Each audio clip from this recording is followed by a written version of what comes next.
এই মাত্র পাওয়া সর্বশেষ আপডেট, জো বাইডেনের সঙ্গে বৈঠকে বসছেন ডক্টর মোহাম্মদ ইউনূস, গুরুত্বপূর্ণ আলোচনার সম্ভাবনা।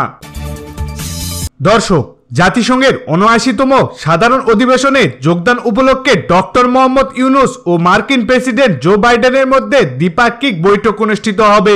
নিউ ইয়র্কের স্থানীয় সময় ২৪শে সেপ্টেম্বর জাতিসংঘের সদর দপ্তরে এই বৈঠকটি অনুষ্ঠিত হবে বলে জানা গেছে।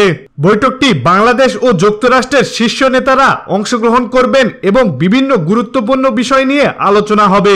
বিশেষ করে দুই দেশের মধ্যে সম্পর্ক উন্নয়ন, অর্থনৈতিক সহযোগিতা, মানবাধিকার, জলবায়ু পরিবর্তন এবং আঞ্চলিক নিরাপত্তার মতো বিষয়গুলি আলোচনায় আসতে পারে। এছাড়া মার্কিন পররাষ্ট্রমন্ত্রী অ্যান্টনি ব্লিংকেনের সঙ্গে ডক্টর মোহাম্মদ ইউনূসের একটি বৈঠকের সম্ভাবনা রয়েছে। এই বৈঠকগুলো বাংলাদেশের আন্তর্জাতিক কূটনৈতিক ক্ষেত্রে একটি গুরুত্বপূর্ণ ভূমিকা পালন করতে পারে। ডক্টর মোহাম্মদ ইউনূসের এই ধরনের উচ্চ পর্যায়ের বৈঠকগুলো তার আন্তর্জাতিক প্রভাবকে আরও বৃদ্ধি করবে এবং বাংলাদেশের কূটনৈতিক তৎপরতা গুরুত্বপূর্ণ হয়ে উঠতে পারে।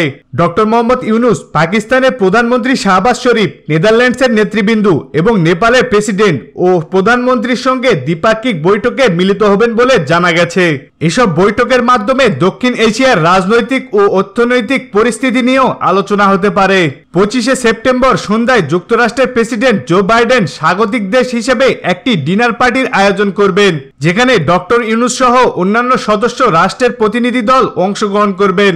এই ধরনের সামাজিক মেলামেশার মাধ্যমে বিশ্ব নেতাদের মধ্যে বন্ধুত্বপূর্ণ সম্পর্ক আরও মজবুত হবে। ডক্টর মোহাম্মদ ইউনূস ২৭শে সেপ্টেম্বর সকালে জাতিসংঘ সাধারণ অধিবেশনে তার বক্তব্য প্রদান করবেন। তার বক্তৃতায় বিশ্বের বিভিন্ন সামাজিক ও অর্থনৈতিক চ্যালেঞ্জ নিয়ে আলোচনা হতে পারে, বিশেষ করে দারিদ্রতা দূরীকরণ এবং সামাজিক উন্নয়নের লক্ষ্য নিয়ে বক্তব্য দিতে পারেন। এই বৈঠক ও সফর শেষে ২৭শে সেপ্টেম্বর রাতের ফ্লাইটে ডক্টর মোহাম্মদ ইউনূস ঢাকার উদ্দেশ্যে যুক্তরাষ্ট্র ত্যাগ করবেন। প্রিয় দর্শক, এতে করে কি বাংলাদেশের আর্থসামাজিক ও রাজনৈতিক উন্নয়ন ঘটবে? আপনার মূল্যবান মতামতটি কমেন্ট বক্সে জানিয়ে দিন।